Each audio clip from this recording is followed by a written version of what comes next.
Hello, my Lapidary and pottery friends, and welcome to Willow's Southwest Studio. In today's episode, I'm planning on making a cabochon of this beautiful piece of Jasper and quartz right here. This is going to be a real fun project, so let's get started.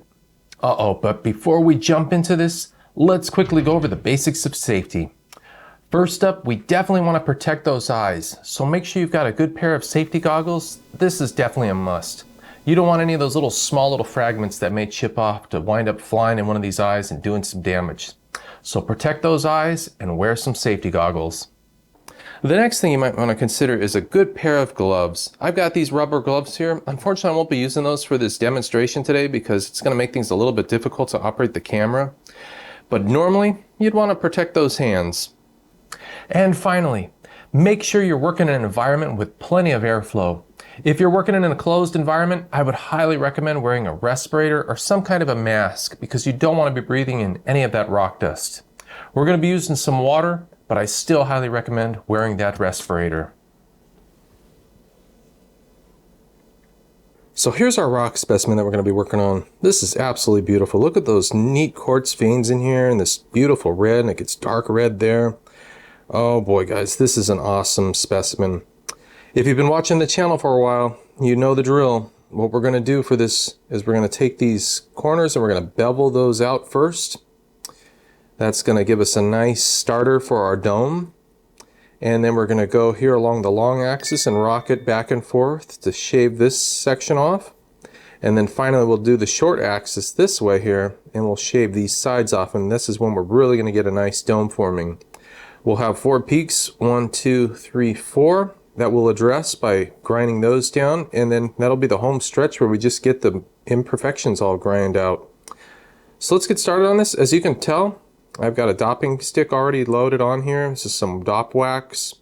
Got a dowel there. If you don't have access to this, you could use your hands. I started out doing that when I first started learning this. Unfortunately, just make sure you're wearing gloves because it'll be like you're getting a really good manicure. It's going to shave those nails off really quick because you got to rock it so close. If you don't want to do that either and you still don't have access to a dop station, I would probably recommend getting some epoxy. I started using epoxy. It gets a little bit costly because you have to mix it, but it works really well. And it can be a little bit difficult to get it off when it comes time to popping the stick off. But let's get started on this, guys. I think this is going to be an awesome project. So I've got plenty of water in my reservoir here. We definitely want to make sure we have a good supply of water flowing. I'm going to turn this on and hope that we get some water coming out of here. The calcium where I live is so bad that this hard water usually plugs it up. So we got this little trickle coming out. That is not sufficient enough, and we're almost open full throttle. That's a little too much. So you want a nice steady drip drop like that. So I'm going to turn my machine on now. This particular one, I'm going to set it to a setting of 3. That should be more than sufficient. I'm using 80 grit diamond disc right here, and that's going to take a lot of meat off. This is a very loud step, but it's a lot of fun. So again, what we're going to be doing is we're just going to be taking these little edges and beveling them out. So we're going to kind of hold it at a 45-degree angle. You don't need anything too crazy for this step. Just kind of rotate it around. If you've got the dop stick, that's going to make life so easy. If you don't, you're going to have to kind of hold it and just kind of move it around manually, just like so. So you don't want to be pressing too hard either. That's the other trick to this. We'll just go ahead and gently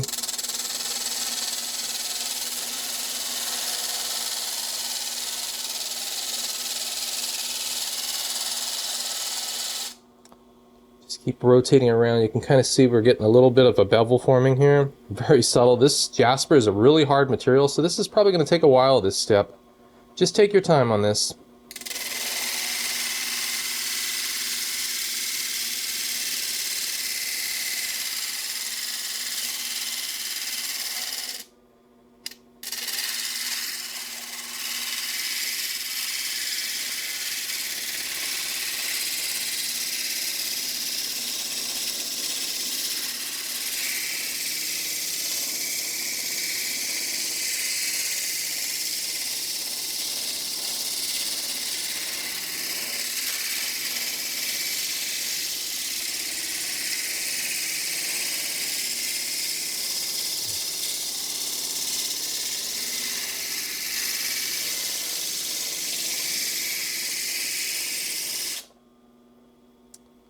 All right, let's take a quick look here. So you can see right here how it's starting to get beveled out. What I'm going to do is I'm going to go down to about, maybe about 3 millimeters, maybe 2. I'm not going to go too deep because I'm probably going to wind up grinding out this sharp part. But for right now, we've got a really good start going on. Very important, make sure you keep an eye on these smaller ends because it's so much easier to abrade the material than the long side. As you can see, this side's got a little bit less ground out on it. This side here, though, has a lot ground on it. So I gotta make sure I keep an eye on that to kind of keep it even all around. We want to make sure this is going to be one beautiful, happy rock.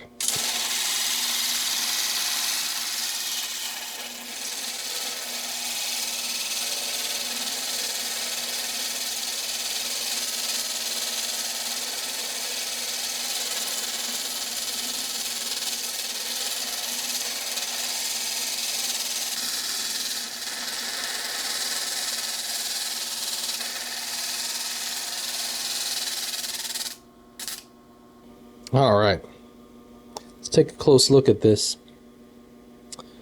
So you can see I've got a really beautiful bevel going on here. This is nice. Yeah, I'm liking that. It's got a really neat pattern to it too. It's going to be a really beautiful piece. So what we're going to do now here is we're going to go ahead and rock it along the long axis. So I've got my cabochon right here.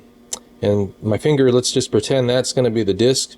We're going to put it this long way. We're just going to rock it back and forth, just like so. Back and forth. And that's going to cause this whole area to get domed out on this side. So let's go ahead and do that. And it helps, again, to have that dop stick to be able to do this step. Just back and forth like that.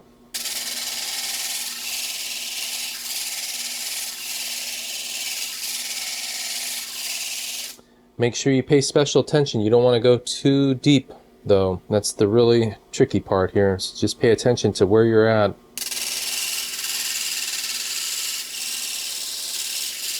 Okay.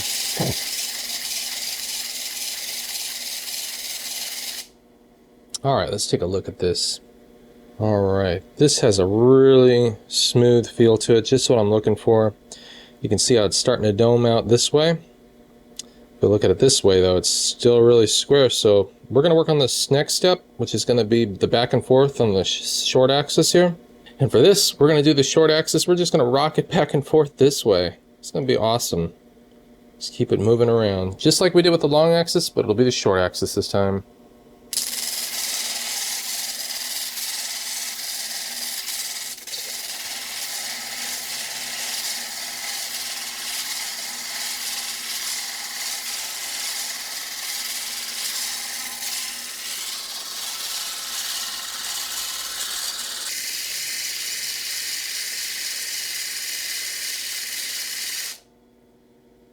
And that should kind of fix it out. Yeah, that looks a lot better. Feels a lot more even. Beautiful. So now all we got to do is knock off these 4 corners, which I've got a peak here. I've got a peak there, there, and there. To do this part, it's going to be pretty quick. We're just going to kind of rock it all around. Now you can spend a little time just focused on the front part here, back and forth to knock it out, but I find that just rocking it around in a circular motion really helps get rid of that really quick.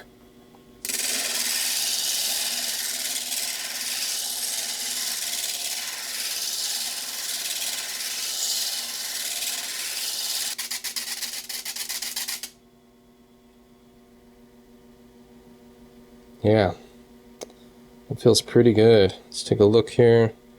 Got a nice round dome formed. Oh, just beautiful. This is awesome. We're ready now to move on to the next step. I'm going to turn my machine off here, and we're going to move on to the 180 diamond grit disc right here. All right, I've got my 180 diamond grit disc here. I'm going to turn a little bit of water on, and we'll get this thing fired up to, again, speed setting of 3 on this particular machine anyway. And this step is going to be really quick. If you spent a lot of time and got rid of all those imperfections on the first one, this is going to make things really easy. We're basically just removing any of those micro pits and bumps and grooves. Well, I shouldn't say grooves and pits because that means you're really grinding down a lot more, but we're going to be removing those micro bumps all throughout here. I really don't feel any, but it's going to be even more smoother when I feel this after we're done with this step.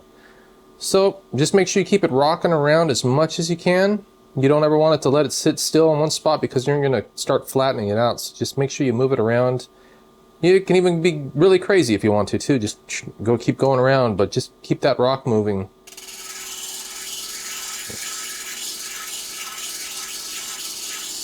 That's the secret to it. Definitely want to make sure you have it nice and moving back and forth and all around.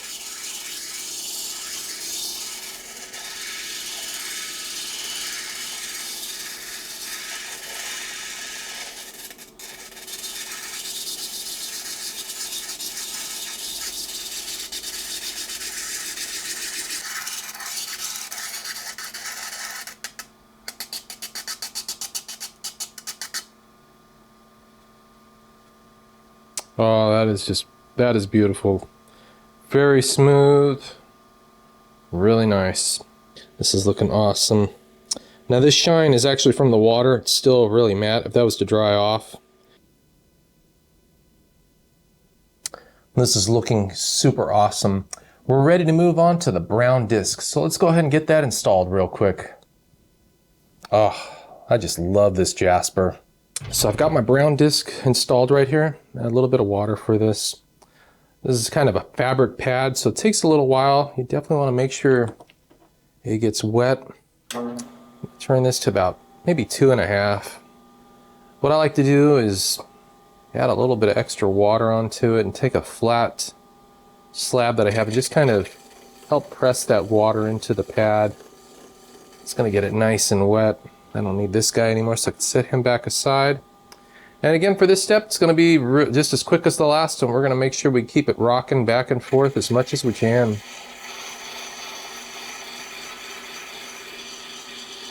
And this step here is really going to breathe some life into this rock. You're going to start to see those colors pop just beautifully once we're done.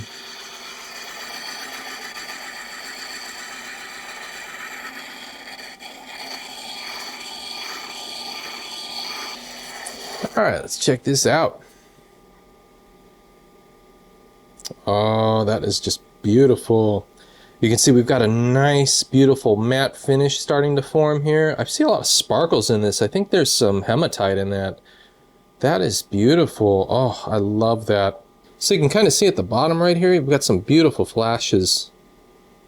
I believe that's the hematite in there. This is going to be awesome when it's fully polished. Let's move on to the final step, guys, which is going to be the aluminum oxide. All right, guys, we are in the final stretch. This is looking absolutely beautiful. I am super excited about this.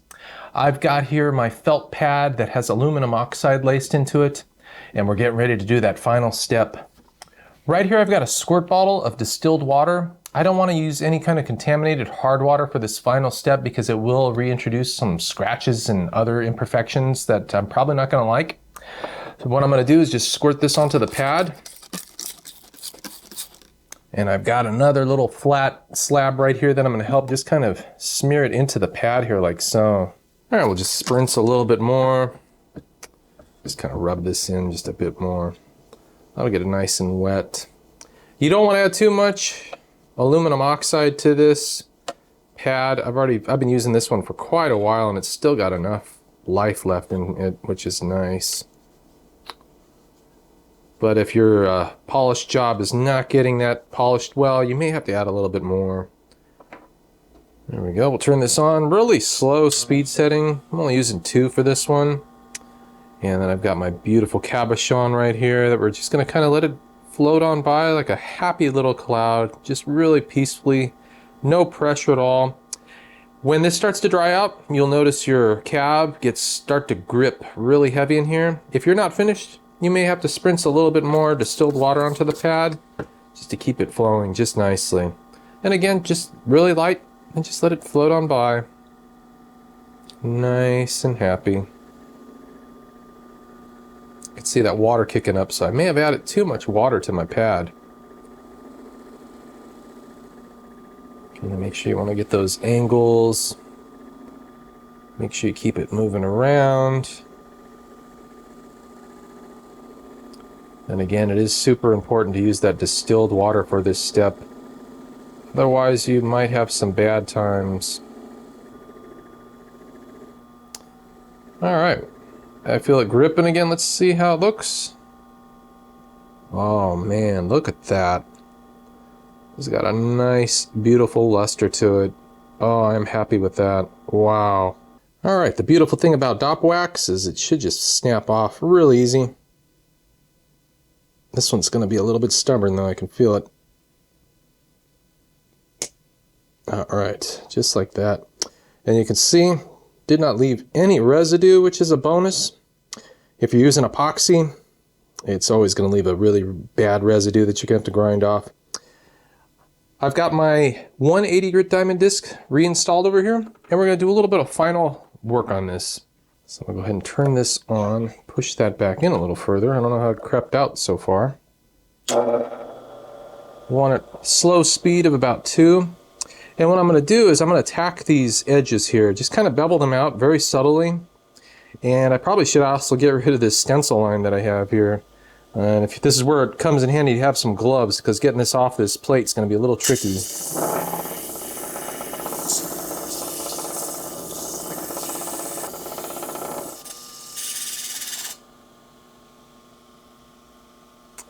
All right, now we're just going to kind of at a 45-degree angle, just gently bevel that out.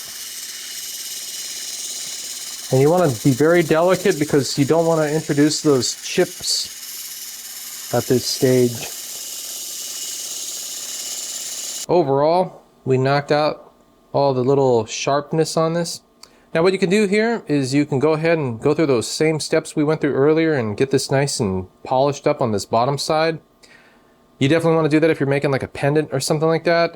If it's going in a shadow box or you're just going to put it on a ring or something. Oh, look at those neat hematite flashes. That's so cool. A lot of them on the back side. You don't need to worry about that because you're not going to see it. But if you're a perfectionist though, you may want to do that. This is just so beautiful, this piece. What a pleasure to work with this. Wow, this sure is one beautiful, happy rock. Oh, I just love working with Jasper, especially when it's got quartz in it. There's always some beautiful pattern going on the inside of this. Oh boy, I just love this stuff. Well, I really hope you learned something from this video today. If you did, please be sure to give it a thumbs up. Also consider hitting that subscribe button and helping this channel grow. I thank you guys so much for all the wonderful support you've given me with my pottery stuff, my lapidary, and all the rock hounding videos I've done. Oh, they're such fun, and I'm so happy that I'm able to share these videos with you guys. All right, my friends, hope to see you in the next video. Till next time.